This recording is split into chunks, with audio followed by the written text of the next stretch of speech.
आपको क्या लगता है मिरेकल होते हैं? बिल्कुल होते हैं। मैं आपको एक स्टोरी सुनाती हूँ। ये एक फैमिली की स्टोरी है जिसमें हस्बैंड वाइफ, 14 साल का बेटा और 9 साल की बेटी। जिसमें बेटा बहुत बीमार है, वो हॉस्पिटलाइज्ड है।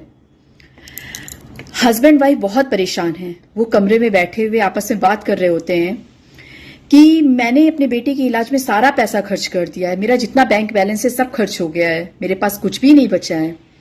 अब मैं बेटे का इलाज कैसे करवाऊं? कोई मिरेकल ही जो बचा सकता है मेरे बेटे को। उनको नहीं पता था कि उनकी 9 साल की बेटी जो बगल के कमरे में बैठी उनकी सारी बातें सुन रही है। बेटी को नहीं पता था कि मिरेकल क्या होता है। वो गई अपने कमरे में और उसने जाकर के अपना पिकी बैंक तोड़ा। उसमें से जो भी पैसे मिले उनको कलेक्ट करके उसको लगा कि मिरेकल जाकर के मेडिकल शॉप में तो मिल ही जाएगा। वो जाती है और मेडिकल शॉप में जाकर के सारे पैसे बिखेर देती है। मेडिकल शॉप वाला कहता है, बेटा क्या हुआ? बोले, अंकल मुझे मिरेकल चाहिए। बोले, मिरेकल? क्यों क्यों चाहिए आपको मिरेकल? बोले, मेरे भाई की तबीयत खराब है, वो बहुत ज्यादा बीमार है। मेरे मम्मी पापा आपस में बात कर रहे थे कि उसको कोई मिरेकल ही जो बचा सकता है, तो इसलिए मैं मिरेकल लेने आई हूं। दुकानदार ये बातें सुनकर के सोच में पड़ जाता है कि मैं इसको क्या दूं। वहीं बगल में एक जेंटलमैन खड़ा हुआ था, वो सारी बातें सुनता है। वो कहता है, बेटा क्या बात है? वो बोलती है, मेरा भाई बहुत बीमार है, मैं उसको सही करना चाहती हूँ, मैं अपने भाई से दूर नहीं होना चाहती हूँ, मुझे मिरेकल चाहिए। वो कहता है जेंटलमैन कि क्या हुआ है, क्या तुम्हारे भाई को क्या प्रॉब्लम है? तो बोले, मेरे मम्मी पापा बोल रहे हैं कि वो बहुत बीमार है, वो सही नहीं हो सकता है।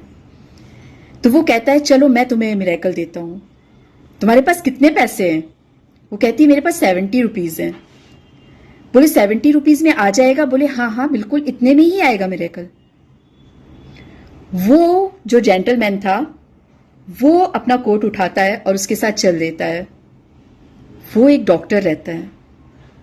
वो उसके पेरेंट्स के पास जाता है, सारी सिचुएशन जानता है और उसके भाई का इलाज करता है। उसका भाई बिल्कुल सही हो जाता है। उसके भाई के हार्ट में जो प्रॉब्लम थी उसका ऑपरेशन करता है, वो बिल्कुल सही हो जाता है। जब वो बिल्कुल सही हो जाता है तो उसके पेरेंट्स उससे, डॉक्टर से बोलते हैं कि इसमें कितना खर्च आया? तो डॉक्टर ने बोला, इसकी पेमेंट तो हो चुकी है। तो वो पेरेंट्स जो उसके थे बहुत ही अचंभों में पड़ जाते हैं कि अभी इसकी पेमेंट किसने की है? तो बोले, आपकी बेटी ने की है, उसने 70 रुपीज मुझे दिए। उसने अपने पिकी बैंक से ला करके बोला, मुझे मिरेकल चाहिए, मैंने उसको दिया, इसका कोई खर्च नहीं है। पेरेंट्स ये बात सुनकर के बहुत ही भाव विभोर हो जाते हैं। वो सोचते हैं कि सच में मिरेकल होता है। हमने तो केवल सोचा था कि भगवान हमारी कैसे हेल्प करेगा, लेकिन इस रूप में हमारी जो मदद हुई है और मेरा बेटा आज सही है। ये स्टोरी सुनकर के लगता है कि हाँ, सही में चमत्कार होते हैं। लाइफ में आप दिल से जो भी चीजें सोचेंगे ना, वो आपके साथ होगी। आप पॉजिटिव सोचेंगे, आपके साथ पॉजिटिव होगा। आप निगेटिव सोचेंगे, आपके साथ निगेटिव होगा। इसलिए बी पॉजिटिव, हमेशा पॉजिटिव सोचिए और मिरेकल होते हैं।